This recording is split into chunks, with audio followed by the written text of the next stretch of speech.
Pobreza cero en la Argentina. Nuestro enemigo es el enemigo del pueblo.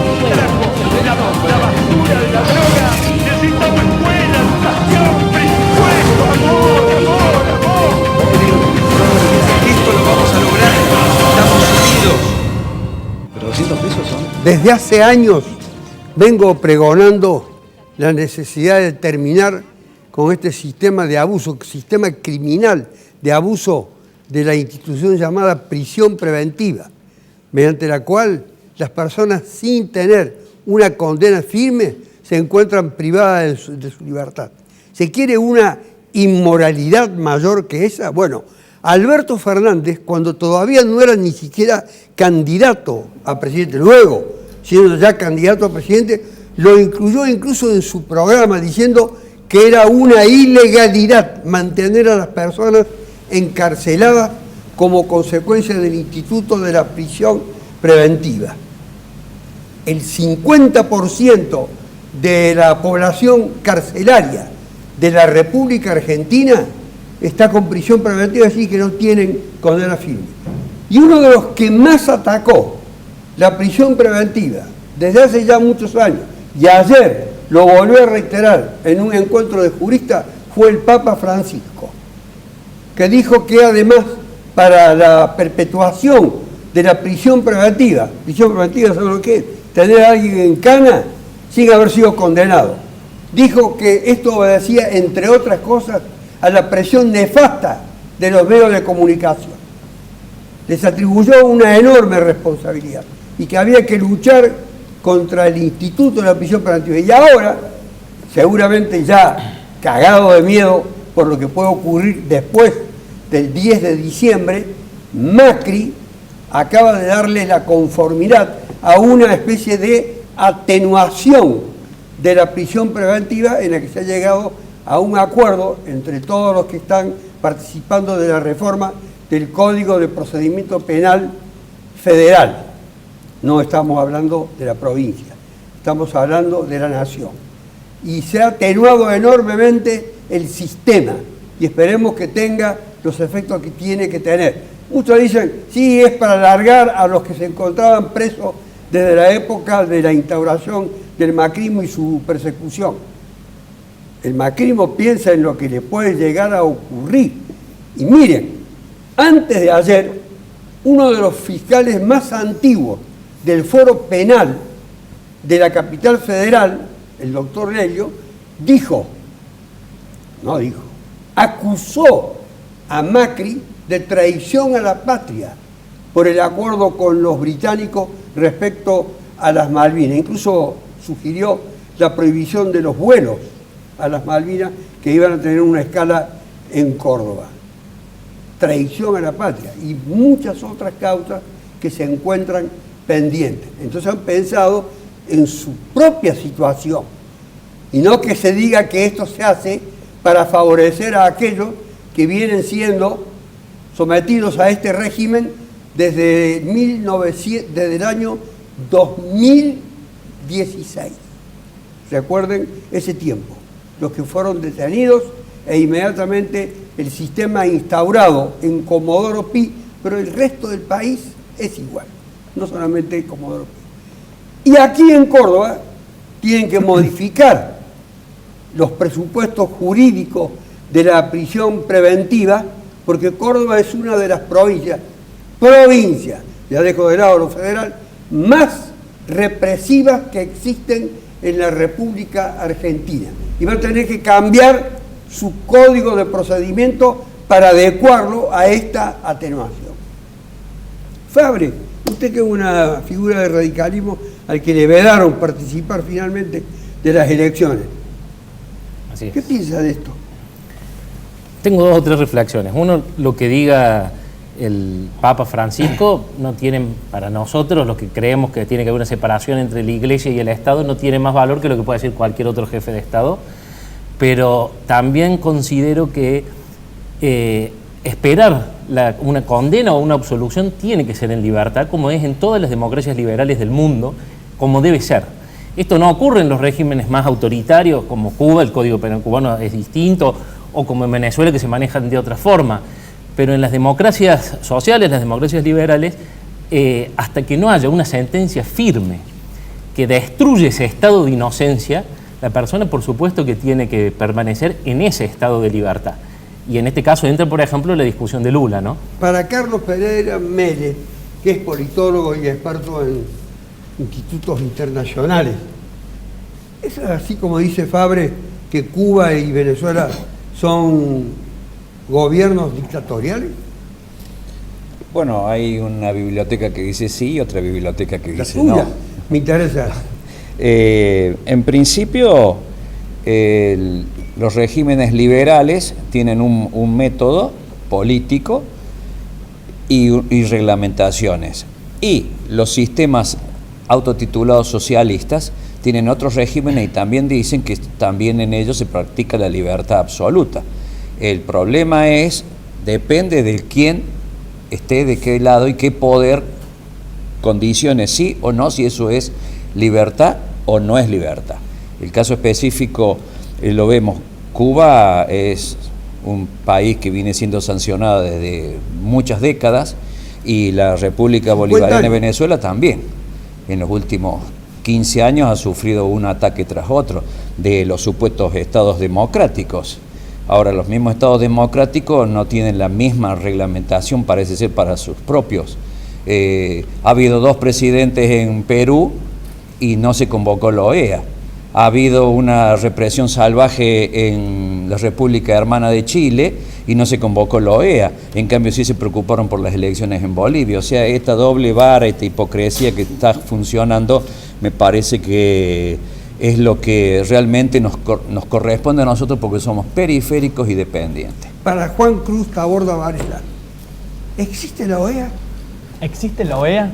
Es un organismo internacional como muchos otros que tiene su eje de poder desde Estados Unidos, desde, ahí lo mencionaba muy bien, el centro y periferia.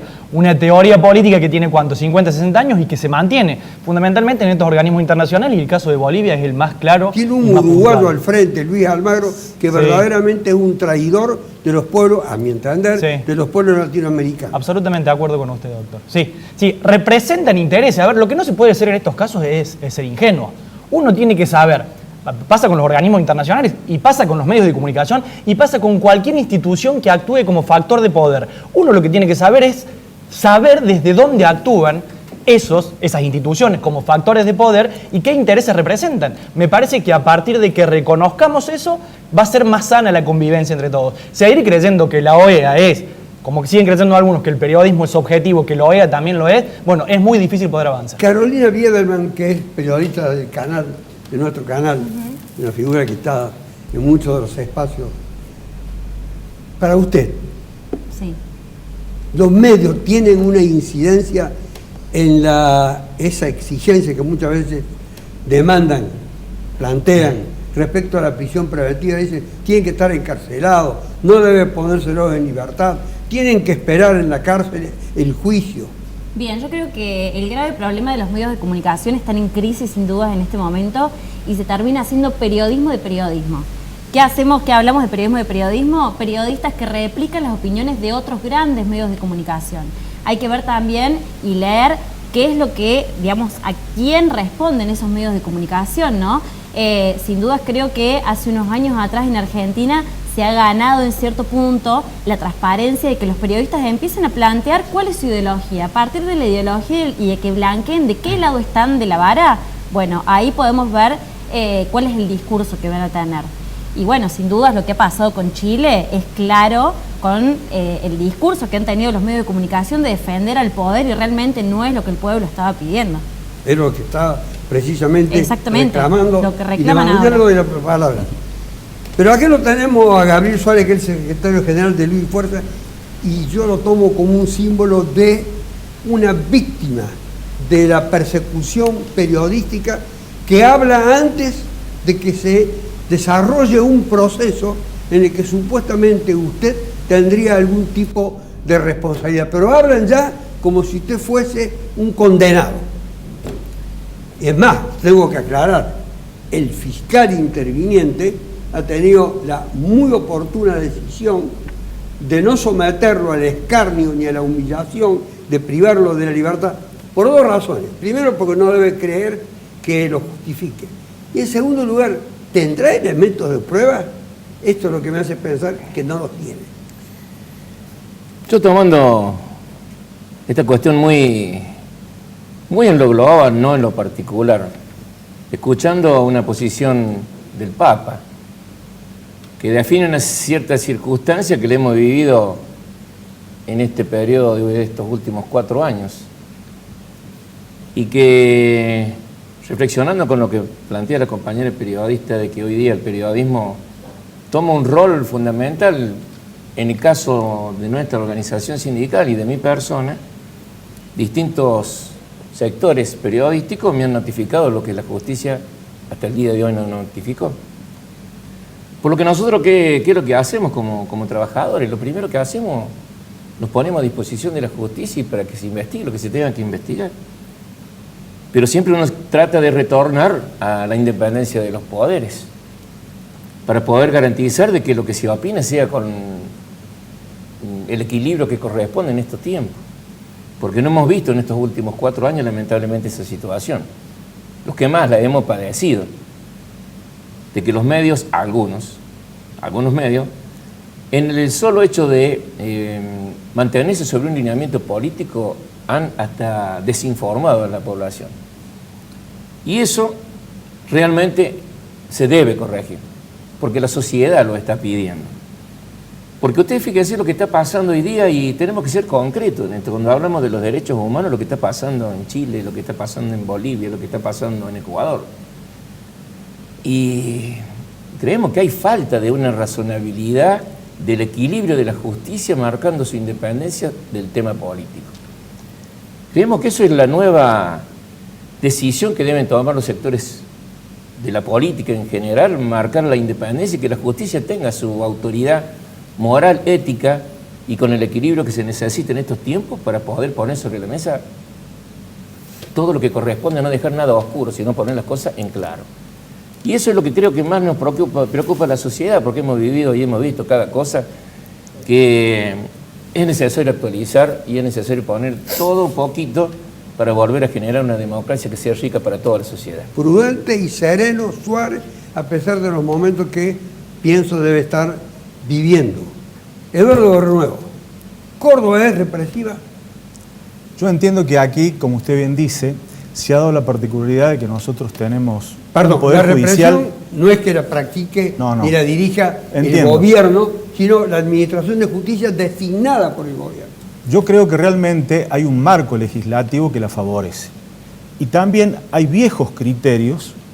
Usted sabe, quienes hemos transitado los pasillos de tribunales y conocemos... Bueno, todavía. Bueno, y conocemos cuál ha sido el origen y del pensamiento que ha predominado en el Poder Judicial, indudablemente se corresponde con esta mentalidad represiva a la cual usted hace alusión. Yo creo que se vienen nuevos tiempos. La opinión, como usted bien ha marcado, de Alberto Fernández, diciendo de que Cristina Fernández realmente es llevada a proceso sin demasiadas pruebas. La opinión de Francisco, en este sentido, la instrumentación, como bien se ha señalado, de organismos internacionales tratando de enfrentar los procesos populares, van marcando un contexto en Latinoamérica, no ya en la particularidad de nuestra provincia, de nuestro país, que realmente creo que tiene que llamarnos la atención. Lo que ocurrió en Bolivia para nosotros es la repetición del 55, del 66, del 76, del 73 en Uruguay y también en Chile. Pero fíjese, nuevamente Alberto Fernández, antes de asumir la presidencia, el primer país que visita es México. Y salta la lógica de construcción latinoamericana que venía del tiempo de Perón, del famoso ABC Argentina, Brasil y Chile. Y dice, no, acá el eje de la reconstrucción de la unidad latinoamericana tiene que ser México. México y Argentina. Y se nos abre así el panorama, se nos aclara esta situación donde la justicia, los medios de comunicación, ciertos sectores también militares, como en el caso de Bolivia, están realmente en connivencia y enfrentando a los líderes populares, como en el caso de Lula, donde a todas luces su decisión de cancelamiento tuvo que ver el poder militar, en definitiva. Militares y policiales. Sí, que esta es la nueva Que no hay particularidad. que perder de vista la incorporación de estos sectores que Es son la nueva- brutales es la en nueva su modo de particularidad. reprimir. Sí, sí, sí. Fíjese, lo que usted acaba de mencionar, escuché que dijo la expresidente Dilma Rousseff en un almuerzo que tuvo con el Grupo de Puebla. Esta particularidad. Ya no están utilizando las Fuerzas Armadas, están utilizando la policía. En definitiva, creo que hay nuevos tiempos, que si bien el imperio ha desatado una ofensiva terrible en contra de nuestros líderes, en contra de las instituciones de nuestros pueblos, yo creo que ha llegado la hora también de los pueblos y nosotros creo que con este gobierno que encabeza Alberto Fernández y con el liderazgo de AMLO, es decir, López Obrador en México, más seguramente la participación de los líderes populares del resto de América Latina, creo que van a ir marcando un límite a esta ofensiva. A del esos imperio. líderes cada vez los cuestionan más. Pereira Mena estaba por hacer una intervención. Quiero hacer una aclaración. Coincido totalmente con lo que se habló de la OEA. La OEA, como tantos otros institutos creados posteriormente a la Segunda Guerra Mundial, no tiene ninguna función que cumplir, porque son una creación de un momento histórico, de una realidad que hoy no existe. Después de la desaparición de la Unión Soviética, todos esos institutos creados, además está cuestionado las mismas Naciones Unidas, está cuestionado el Fondo Monetario, está cuestionado el Banco Mundial, porque son todas creaciones de un momento histórico que hoy no se cumplen y simplemente son herramientas utilizadas hoy en día por Estados Unidos de Norteamérica para castigar a los países que se salen de su órbita de control. El caso específico de la OEA de haber activado el TEAR, ese organismo que supuestamente era defensivo-ofensivo, que no se utilizó para la guerra de Malvinas, pero sí se quiere utilizar contra el gobierno venezolano. Entonces estamos viendo que son herramientas totalmente, digamos, inútiles para nuestros propios intereses. Y acá se habló de una América muy convulsionada, pero también una América que debemos recordar que Estados Unidos en su retroceso histórico está queriendo administrar definitivamente su patio trasero, como lo dicen ellos, con su destino manifiesto. ¿Para qué? Para impedir que entren otros jugadores externos que sabemos perfectamente quiénes son, tienen nombre y apellido, se llama China y Rusia, e India ya también, y que quieren impedir que actúen en nuestro territorio porque afectan sus intereses estratégicos. Para usted, Javier Fabre, de la posición que ha tenido el radicalismo con motivo del golpe de Estado contra Evo Morales, el radicalismo tuvo una posición en muchos de sus representantes, a mi entender, vergonzosa, contraria a su tradición. Pero yo debo respetar, puedo dar a conocer mi opinión, pero debo respetar toda otra opinión. Para usted, como radical, ¿qué debió hacer la representación parlamentaria del radicalismo? Me lo voy a centrar allí. Bien. El Comité Nacional, que es el órgano que nos nuclea a todos los radicales, tuvo una posición contundente, repudiando el golpe de Estado. Eso fue una decisión que toma el Comité Nacional de la Unión Cívica Radical. Luego lo que pasa en la sesión de diputados acerca si se quiere incorporar, es más, hubo bloques como el caso de Carla Carrizo, que sacaron un dictamen distinto. Yo creo que se debió respetar aquello que definió el Comité Nacional. ¿Qué pasó en el medio? Si hubo presiones o negociaciones o lo que sea con los otros actores que integran esta alianza, hicieron que quedara la posición del radicalismo como diluida. Y en esto hay que ser contundente. Se debe siempre repudiar y categóricamente un golpe de Estado. Esto fue un golpe de Estado. Diego Mestre, ¿viste la declaración de Diego Mestre? No le he justificando visto. el golpe en función de lo que había pasado en las elecciones. No sé, no creo que lo haya justificado el golpe. ¿Lo tuiteó? Sí creo de que hay una doble vara democrática. Si nos gusta el gobierno, entonces es un golpe de Estado. Si no nos gusta, es una rebelión popular. Entonces, si se lo hacen a De la Rúa está bien, a Piñera está bien, si se lo hacemos a Evo está mal, y viceversa. Si se lo hacen a Evo está bien, ahora si con Piñera no, es una barbaridad. Acá los que estamos a favor del Estado de Derecho, de las instituciones, tenemos que mantener siempre la misma posición, más allá si nos gusta o no. Es muy fácil defender la democracia con los gobiernos que nos gustan. No son comparables, ¿no? Lo que pasa Tienen sus matices, pero el Estado de Derecho es uno. Sí, está bien, siempre. pero interviene Y un deben factor. terminar En el Bolivia, gobierno. en Bolivia intervino un factor que no estuvieron presentes en el 2001 en Argentina y mucho menos en Chile. Está definido técnicamente el golpe de Estado, y lo hizo Andrés Malamud, un gran politólogo radical, y dijo claramente, el golpe de Estado se define por la intervención de un actor estatal interrumpiendo el orden constitucional. Eso no pasa en Chile, porque es una pueblada, una revuelta popular, y tampoco pasó en el 2001 de Argentina, porque fue una revuelta popular comandada, se sabe, por Duhalde y Alfonsín. Pero no intervino ninguna fuerza armada en contra del orden constitucional, cosa que sí pasó en Bolivia. A partir de ahí no se puede discutir que sean comparables las situaciones. Yo coincido con vos en esto de, si me cae bien el gobierno, le doy el ok, si me cae mal, no.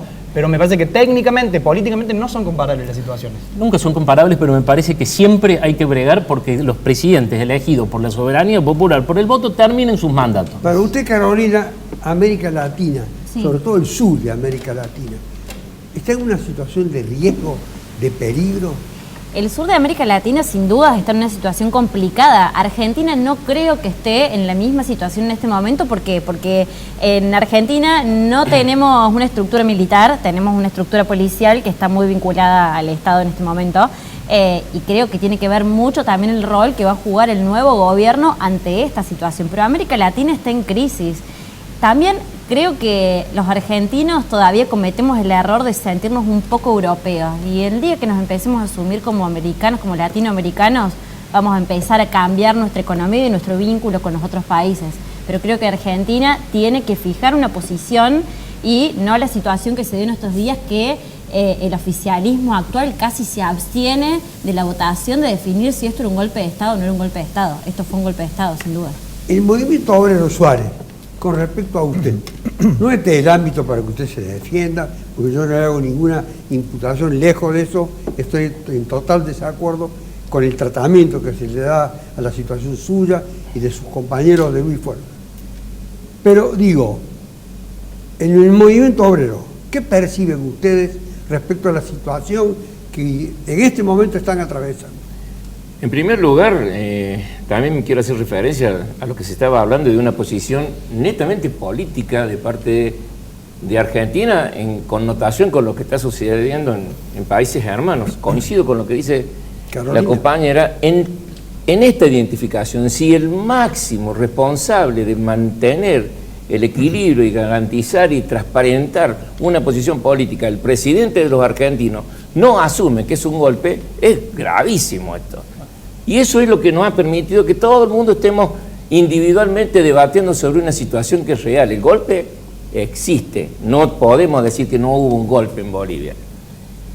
Pero que los anticuerpos que nosotros tenemos que generar se está generando a partir de este nuevo gobierno nacional que encabeza el candidato ya electo, Alberto Fernández, para modificar la situación que es parte de una estructura política de recuperación de las instituciones, pero por sobre todas las cosas recuperar la soberanía y empezar a crecer con la herramienta simple que tiene un modelo de producción que genera la necesidad de un salario digno para de alguna manera contrarrestar lo desastroso que ha sido no poder llegar muy cerquita de la inflación, porque la inflación iba por un ascensor y la pedida de salario ha ido por una escalera. Entonces no había consumo. Al haber consumo se va a generar un modelo de producción, donde la producción, al moverse un poco el mercado interno, va a generar puestos de trabajo. Los puestos de trabajo van a poder generar, a su vez, garantizar que las economías regionales empiezan a moverse y empiece a generarse un círculo virtuoso que permita a las organizaciones sindicales seguir defendiendo todas aquellas leyes laborales que de alguna manera abrazan a los trabajadores, y no como este último periodo, que las leyes lo que hicieron fue únicamente desplazar al trabajador de su lugar de origen, que es levantarse toda la mañana a trabajar. Pero después yo voy a volver sobre lo que le pregunté, muy interesante la reflexión, pero voy a volver sobre la solidaridad o no del movimiento obrero para con ustedes, para con usted como secretario general, para con sus compañeros, ahora que van a vivir dentro de poco tiempo un proceso electoral interno y donde hay distintas líneas de pensamiento. Para usted, Pereira Méndez, la posición del gobierno argentino, de Macri, ¿cómo la caracteriza? Frente, fíjese, dice que para, si no estoy equivocado, para opinar sobre Bolivia, habló con Piñera, con Duarte, entre otros, con Jair Bolsonaro, entre otros, y todos ellos unidos por un común denominador. No estoy dejando al que no quiero nombrar por su segundo apellido, porque es un apellido vergonzoso, que es el presidente de Ecuador. Mire, Para llegar a una posición aparentemente común, Jair Bolsonaro ya resolvió por su cuenta. sí, por supuesto.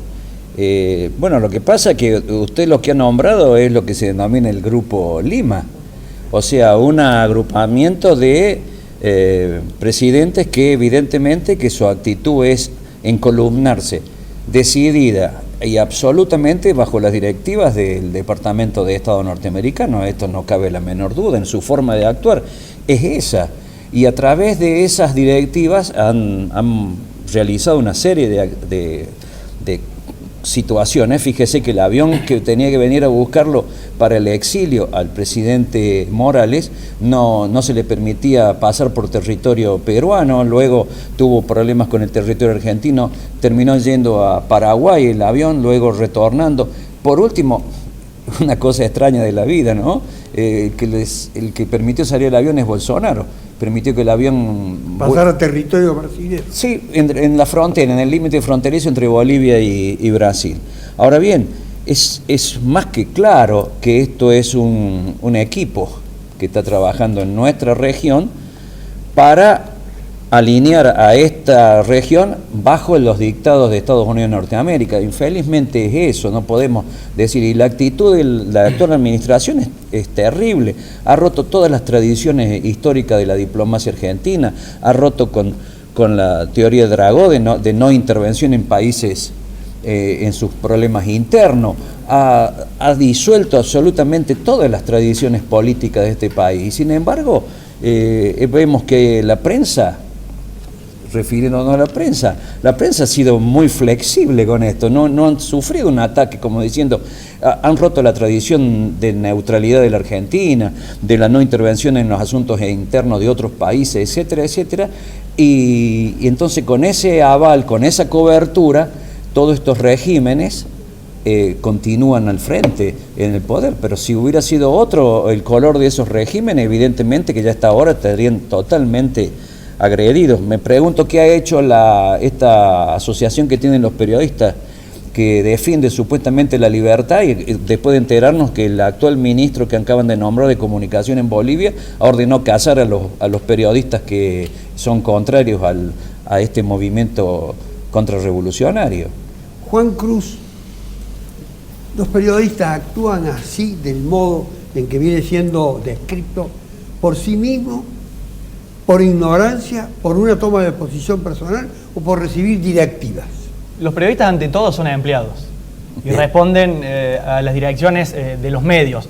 Por suponer, y estaba bien lo que decía la colega acerca del periodismo sobre periodistas, esto de, mirá lo que puso Clarín en la tapa, mirá lo que está hablando TN, a mí un poco me agotó eso, es una discusión que es válida, pero vuelvo a lo que decía anteriormente vinculado a la OEA. Uno tiene que reconocer, y es tarea ciudadana, saber desde dónde se dicen las cosas, saber desde dónde hablan los medios. Acusar a los periodistas, indicarlos con el dedo, es una tarea que no me parece que corresponda. Hay que analizar cuál es el rol de los medios como factores de poder, dejar de creernos esta historia de que los medios actúan sin intereses concretos, son actores económicos fundamentalmente, son actores políticos, y a partir de allí hay periodistas en la base que necesitan trabajar, y después otros y otras que no practican el oficio, sino que se convierten en operadores. Lo que hay que empezar a identificar entonces cuáles son las normas éticas, deontológicas del oficio, del periodismo, para entender a aquellos que efectivamente hacen periodismo desde una posición particular, desde sus propias convicciones, o hacen periodismo porque están operando a favor o en contra de alguien. Se conoció el otro día que hay un periodista de Clarín, un editor, que cobra $6.000 mensuales del gobierno nacional. No se trata de periodismo militante, no periodismo militante. Se trata de un operador político disfrazado de periodista. Eso es lo que hay que discutir. ¿Cuánto hay disfrazado de cosas que no son? Una pausa y volvemos. Esto lo vamos a lograr. Estamos unidos. Oportunidades de trabajo y progreso para todos. Para usted, Barrionuevo, ¿ha habido en el peronismo alguna discusión sobre este proceso que está viviendo, que es relativamente sangriento y que puede serlo mucho más en el extremo sur de Latinoamérica? En absoluto. No solamente en el peronismo, yo entiendo que en ningún partido se ha planteado un debate serio respecto a lo que sucede, porque indudablemente que nosotros, la conclusión es de que lo que peligra es el futuro de cada uno de los países que integra América Latina. Pero este es un fenómeno que yo creo que con los nuevos tiempos que se avecinan, nosotros estamos decididos a participar activamente en revertirlo. Formo parte de un encuentro de compañeras y compañeros, se llama Reunir, Reencuentro para la Unidad, y lo que nosotros, dentro del justicialismo, nosotros justamente lo que queremos promover es el debate. Queremos rescatar la sana rebeldía, la necesidad de la innovación, la actualización y la firme voluntad de trabajar por objetivos políticos concretos. Esto es de alguna manera rescatar el espíritu de la SOTA. ¿Y cuál es el debate que se viene junto con la problemática que está viviendo nuestro continente? La necesidad de la unidad nacional. Y en este sentido, nosotros creemos de que Córdoba no puede seguir siendo una isla. No tenemos que renunciar a nuestra identidad, porque Córdoba es nuestra cuna, pero Argentina es nuestro hogar. Nosotros no queremos que el justicialismo de Córdoba se convierta en un partido nacional y creemos que en estos tiempos que corren, justamente lo que habilita la posibilidad de caminar en ese sentido es el debate y la participación.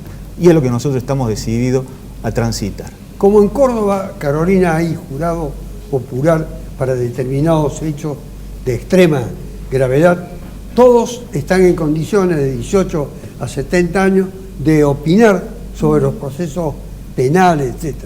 Cuando usted se entera en su función periodística de una acusación, sea esta grave, muy grave, no importa la escala de la gravedad, ¿qué posición estima debe asumir por el rol que tiene?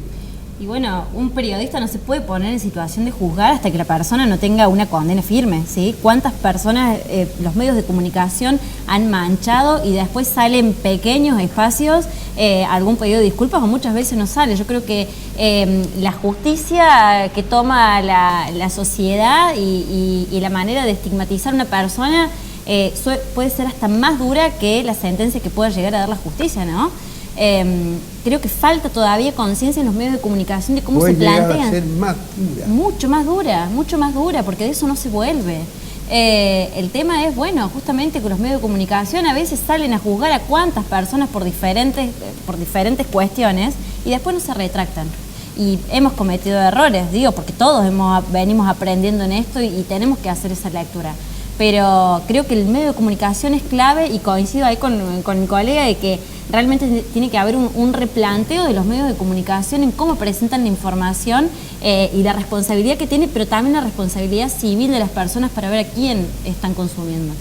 Fabri, para usted debe el radicalismo continuar en esa alianza, tiene otro nombre, fue cambiando, Cambiemos, etcétera.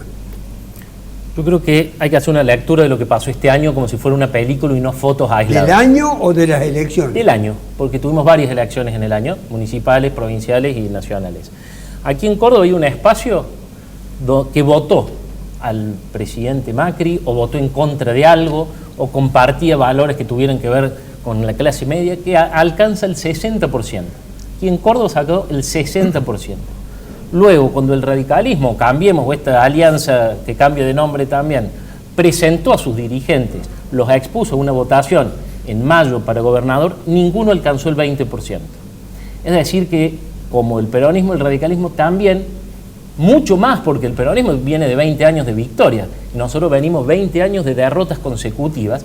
Tenemos que hacer un debate real, un arreglo de cúpulas entre algunos dirigentes que dicen demos vuelta a la página porque les conviene. Tenemos que hacer un debate que venga de abajo hacia arriba, desde el interior, las mujeres, los jóvenes. El mundo está cambiando. A mí me preocupa escuchar desde un sector que se habla de la desaparición de la historia, que ya no existen más las categorías políticas, que transformaron toda la política en ir a tocar el timbre y sacarse la foto, y en otras posiciones donde volvemos a la Guerra Fría, los términos de oligarquía, imperialismo. Me parece que la sociedad de información, el mundo está yendo hacia otros lados, y si no empezamos a repensar todas estas cuestiones, vamos a vivir en ese péndulo. El radicalismo tiene esta tarea porque tiene una crisis gravísima, casi terminal, y por eso tenemos que repensar toda nuestra estructura. En un congreso de Derecho Procesal, realizado en San Juan, juristas eminentes plantearon que se deben suprimir a los jueces y reemplazarlos por máquinas, por computadoras, que mediante el sistema de algoritmos, etcétera, se puede llegar a un pronunciamiento mucho más creíble, verosímil, perfecto. Eso sería posible también aplicarlo en el mundo de la representación política. Bueno, eso es el supuesto mundo futuro que dicen que se viene. ¿No lo estamos viviendo? No, todavía no, el supuesto mundo de la inteligencia artificial. Esa es la inteligencia artificial, que cree que dentro de 10 años puede tener vigencia. Bueno, yo creo que en algunas áreas va a entrar en vigencia, en las áreas de alta tecnología, de industrias de punta, de avanzada, ya está funcionando en muchas áreas, pero creo que en el tema de las relaciones humanas más directas, como el tema de la política, en el tema de la justicia, en este caso me parece que está equivocado digamos, transformar un ser humano con todas sus dificultades y sus debilidades y sus potencialidades, dejarlo reducido a que un algoritmo que no sé quién lo instaló y quién lo programó decida sobre la vida de cada uno de nosotros. Me parece que parece esas películas de ciencia ficción llegadas ahora, ¿no? Creo que el ejemplo claro de esto es lo que pasó en las elecciones de este año a nivel nacional. O sea, sin duda hicieron algoritmos a través de las redes sociales para llegar a la gente de acuerdo a sus gustos, y sin duda el radicalismo lo tiene que haber vivido así porque tuvieron que aplicar la política vieja, que era la que funcionó, porque evidentemente este cruce de datos no funcionó. Sí, lo que funcionó en Brasil con Bolsonaro no funcionó en Argentina. Claro. Cuando todo el mundo estimaba que en Argentina podía llegar a suceder algo a través de WhatsApp, o con Trump, por supuesto, sí. Claro. En Argentina no. Con el Brexit en Inglaterra también se utilizaron estos mecanismos. Pero en la medida de que la política siga siendo un hecho humano, yo creo que estos no van a dejar de ser herramientas. Si algo desmiente la posibilidad futura de todas estas herramientas, es el peronismo en las últimas elecciones. Usted, que es un permanente observador de la historia de Córdoba. ¿A Fabre o a mí me dice? No, a usted. Ajá. A usted. Yo estoy esperando que Fabre diga si su línea quiere seguir con el PRO o no quiere seguir con el PRO. No lo dijo. No lo dijo. Yo estoy esperando esa respuesta. Pregúnteselo. ¿Me respondes? ¿La línea Córdoba, el angelosismo cordobés? Ya algunos ya se han pronunciado. Alfonsín, Casella. Yo creo que si nosotros no repensamos cómo representar este espacio, las alianzas pasan a ser secundarias. Me preguntas cuál es el aporte que tiene el PRO, cuál dentro del caudal electoral, o si los votos fueron del presidente, cuál fue el caudal del radicalismo. Esa es la nueva dinámica que no se queda estancado como en otras épocas. Ahora es, ¿cómo los dirigentes del PRO pueden representar ese 60%? Repasemos cualquier nombre. ¿Representan ese 60%? ¿Los dirigentes radicales lo representan?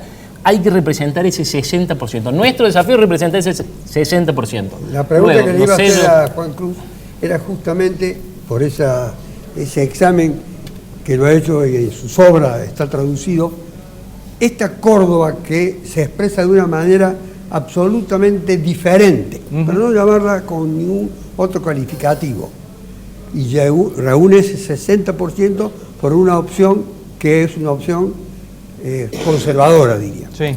¿A qué obedece? Derecha moderna, le podríamos decir, teniendo en cuenta que Espear y Gómez Centurión son la ultraderecha. ¿A qué obedece Córdoba? Nos ha gustado siempre creernos que éramos, en función de dos hitos históricos, de los cuales hemos hablado mucho, Reforma y Cordobazo, creernos que éramos eso. Y justamente Córdoba, si uno analiza fundamentalmente la creación del radicalismo y la creación del peronismo, Córdoba fue la antítesis de esas dos grandes revueltas populares. Dos grandes revueltas populares que debieron producirse en Córdoba en función del poder, gran poder que ha tenido históricamente la Iglesia acá y sus vínculos con los sectores más conservadores. Primero del Partido Demócrata, después del radicalismo, después del peronismo. Si uno repasa, cuando explota el radicalismo a nivel nacional, como un rezo laico, como una herejía en defensa de los sectores medios ascendentes en la figura de Hipólito Yrigoyen, aquí en Córdoba el primer gobernador es Eufrasio Loza y después Julio Borda, dos claros clericales que estaban vinculados a la sociedad patricia de Córdoba. Y después así, Sabatini. Después, por supuesto, Sabatini rompe esa Popular, tradición. progresista. Ni hablar, no hay que hablar. Eso es en el 36, estoy hablando del 16, 20 años. Mientras el radicalismo a nivel nacional es la expresión del pueblo, en Córdoba es la expresión de los sectores conservadores. Y con el peronismo pasa lo mismo. El primer gobernador peronista de Córdoba es Argentino Auster, que era un militar irigoyenista, jefe de policía de Sabatini, que termina siendo un nacionalista católico que se hace auto-homenajear en las calles de Córdoba a él y a su esposa y dice, acá el liberalismo no tiene nada que hacer, la historia se ha acabado. ¿Qué hizo Perón? Lo intervino al año y medio, se acabó rápido el primer gobernador peronista. Esa es la matriz cordobesa. De ese modo se formaron los dos principales partidos. Y si hoy uno analiza ese 60%, está bien lo que decía Javier, pero que no lo va a representar nunca solo el radicalismo, porque ese 60% tiene un porcentaje importantísimo del electorado de Unión por Córdoba también. El 70% de Macri hace 4 años atrás en Córdoba era la suma de un sector importantísimo del radicalismo y un sector importantísimo del peronismo, en donde sí, bueno, hace poco tuvimos un intercambio en Twitter por esta cuestión. Hay expresiones en los dos partidos, izquierda y derecha, y en Córdoba, salvo en la época de Sabatini, Santiago Echel Castillo, gran gobernador, que fue a Cuba a abrazarse con Fidel Castro y con el Che Guevara, Páez Molina, pero fuera de esas tendencias, como lo fue Alfonsín a nivel nacional, que fueron tendencias minoritarias, en Córdoba han predominado en el peronismo y en el radicalismo los sectores conservadores. Suárez, la tecnología constituye, así como la plantean algunos para la gran empresa de la que usted forma parte, un peligro. No, yo creo que no, y con el orgullo de haber podido participar en el plenario que se llevó a cabo en la CGT, el candidato a presidente, el presidente electo por los argentinos, Alberto Fernández, planteó fuertemente qué es lo que se debía hacer para que los trabajadores, no únicamente los de la empresa provincial de energía, sino los trabajadores en su conjunto, puedan abrazar fuertemente a los cambios tecnológicos. La tecnología debe ser abarcativa, inclusiva, no excluyente. Y dijo una cosa muy importante que por ahí pasa de largo cuando nos convoca a los trabajadores a ser parte de este gobierno. Cuando dice somos parte, háganse encargo también de esta cuestión. Y la CGT, la casa histórica donde se han resuelto mucho de la vida política de nuestra querida patria, se transformaría también en una escuela de capacitación para que las tecnologías abracen a los trabajadores y no sea el argumento que utilizan para dejar trabajadores fuera del mercado. Y nosotros tenemos este debate permanente que lo llevamos a cabo en la organización sindical, con la capacitación permanente y la reconversión laboral cuando una tarea deja de realizarse, porque acá los sectores comerciales, al margen con la diferenciación que uno tiene, referido a los que ha decidido el gobierno de la provincia y al poco tiempo haberlo vuelto para atrás. La descentralización comercial, que hoy día se está centralizando, lo que hace no mucho tiempo se descentralizó, hoy se centraliza. ¿Por qué? Porque la tecnología, por ejemplo, ya eliminó al cajero en nuestra actividad, porque se hace el pago por hot banking, en un Rapipago, en un pago fácil. Y entonces uno tiene que ir ayornando las estructuras convencionales para evitar que nos dejen afuera del mercado de trabajo. Entonces esta cuestión no es una cuestión menor, y yo creo que de ahora en adelante haberla incluido como uno de los grandes desafíos del presidente de los argentinos electo, creo que nos convoca a todos los sectores políticos, los sectores estudiantiles, los sectores del trabajo, a unificar un criterio que genere una matriz de conocimiento que nos incorpore todo, para que no estemos lamentando en el tiempo la exclusión que hemos padecido durante estos últimos 4 años del gobierno de Macri. Para ir a ver el rol que ha asumido Fernández, casi aislado, en esta parte del continente, ¿cree que puede tener posibilidades de insertarse en los países vecinos? Yo creo que las decisiones que ha tomado el presidente electo son, además de positivas, son posibles. Punto. Además de posibilidad, lo de posibilidad. La posibilidad creo que se va a ir dando porque lo que está hoy en día ocurriendo en todo nuestro continente es una crisis profunda de los sistemas que se instalaron en los últimos 30 años y que supuestamente iban a ser la panacea para toda nuestra región y que ha explotado en la cara en los últimos días, fundamentalmente en quien era la perla más importante de la corona, que es Chile. Entonces, eso, más temprano que tarde, es un reguero que avanza sobre toda nuestra región y que cuestiona viejos modelos y que, por supuesto, no solamente el modelo económico, sino cuestiona también el modelo de relación con sus vecinos, el modelo de relación bilateral entre las naciones. Van a surgir nuevos liderazgos en Chile, van a surgir nuevos liderazgos en Bolivia, van a surgir, perdón que me quiero hacer un paréntesis, hoy en día no se sabe qué pasa en Bolivia, porque hoy en día sí, ha ocurrido un golpe de tipo tradicional, pero en estos momentos realmente ha ocurrido una cosa totalmente muy especial. Ha asumido la señora presidenta del MAS como presidenta de la Cámara de Senadores, entonces se viene abajo toda la estructura esta montada de esta señora Áñez, y yo hace un rato le preguntaba a otro periodista, ¿qué pasa si el militar que desplazó la señora Áñez dice, yo tengo la presidenta es la que acaba de nombrar la Cámara Legislativa de Bolivia? La verdad que es una situación bochornosa y vidriosa para no saber, pero mientras tanto ocurren todas las catástrofes humanitarias que estamos viendo y de derechos humanos. Pero el tema es que nuestro presidente electo tiene en estos momentos una posibilidad. ¿Por qué? Porque nuestra región está también siendo tironeada por otros factores externos. Y la vuelta en el aire que ha dado ayer Bolsonaro en el BRIC, diciendo que ahora sí quiere un acuerdo de libre comercio con China cuando dijo que no hace unos meses atrás, es evidente que también eso va a llevar acompañado con cambios políticos regionales e internacionales. Y en ese marco creo que las tendencias van a ser más positivas para las pretensiones de encabezar una nueva estructura en nuestras Américas. Carolina, las mujeres ganaron la calle en multitudinarias manifestaciones, pero no se traduce eso en una presencia institucional, política, representativa de las mujeres que han sido las protagonistas no solamente en la Argentina, sino en muchos lugares del mundo, de cambios muy profundos, pero que no se alcanzan a visualizar de qué manera se insertan en el poder. ¿Qué perspectiva tienen? No, me parece que en el caso de Bolivia las mujeres han sido la segunda opción, sin dudas, y se está hablando nuevamente despectivamente de estas señoras y no como mujeres que, bueno, han asumido el rol. Yo creo que las han puesto a frenar o son simplemente,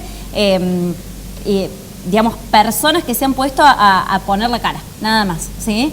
Pero me parece que en el caso de Bolivia se está tratando de frenar o de poner un telón a esta situación poniendo dos mujeres al frente, pero no son mujeres que se hayan presentado, que hayan ganado la elección, siguen siendo la segunda opción en este caso. En el mundo sí han tenido protagonismo, pero todavía podemos discutir para largo lo que es esta cuestión de cupo que también se está discutiendo. No es más que del cupo. No, de la inserción igualitaria en el poder. Y todavía no existe la inserción igualitaria. Lamentablemente se está pidiendo un cupo para que exista la inserción. A ver, el cupo es lamentablemente necesario en este momento. Esa famosa, voy a hacer un poco muy pasado, esas famosas ramas que tenía el peronismo que han desaparecido. Sí. Virtualmente el movimiento obrero, por ejemplo, no le dan espacio alguno. A las mujeres, no sé, si la tienen obligadamente por la ley de cupo. Le dan una...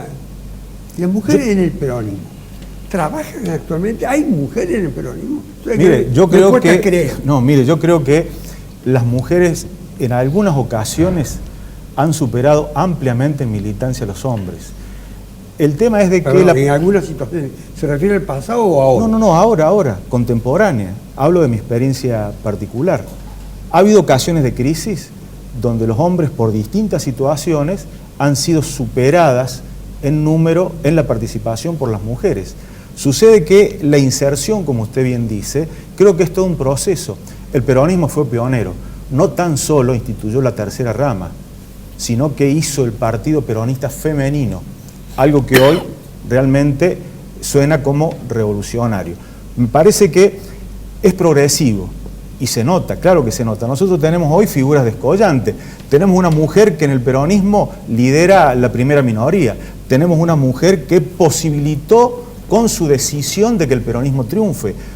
Vaya si la mujer, por supuesto, en la expresión de Cristina Fernández, son, digamos, en la punta de ese iceberg. Pero sí, claro, yo creo que es un proceso evolutivo.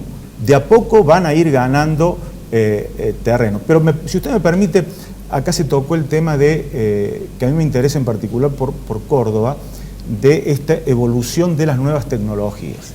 Yo últimamente me he estado preguntando si realmente no ha entrado en crisis el modelo industrial. Si este modelo, instaurado allá en la década del 40, 50 por el brigadier San Martín, que es la Córdoba industrial que hasta ahora nos viene distinguiendo a los cordobeses, no ha llegado a un punto que nos haga pensar a los cordobeses en el futuro. Yo me pregunto, por ejemplo, en el desarrollo de las nuevas tecnologías, por ejemplo, aplicada a la industria de la alimentación o en el tema de la energía, que para nosotros es una cuestión fundamental y central. ¿Cuánto se ha invertido? Nos queda un minuto, y ese minuto se lo voy a pasar a Suárez para que cierre el programa, pues no va a haber posibilidad de debatir lo que él diga sobre esto que acaba de decir Barrio Nuevo. Creo que es fundamental tener en cuenta que muchas de las cuestiones que se han perdido y que le han titulado que es en base al avanzar tecnológico tienen muy mucho que ver con los dirigentes sindicales que no estuvieron a la altura de las circunstancias, defendiendo los intereses de la clase a la cual pertenecen, a los trabajadores. Y cuando uno se equivoca, hay que recordar bien esto, ha habido épocas donde los dirigentes sindicales eran dirigentes sindicales y empresarios. Cuando vos te sentás en las dos puntas de la mesa, algún sector perjudica. Entonces siempre el dirigente sindical tiene que estar en el lugar donde corresponde, al lado de su compañero de base, aquel laborante que sufre todas las malas políticas que se instrumentan con alguna participación de algún sector sindical, que muchas veces son aplaudidores de las malas políticas que han llevado a nuestra querida patria a la situación de hoy. Por eso es importante estar juntos. Están planteando muchos interrogantes. Lo seguimos en las próximas emisiones. Hasta la próxima. Pero 200 pesos son 2 taxis, 2 pizzas. Mira, nosotros no tenemos ninguna expectativa ni ningún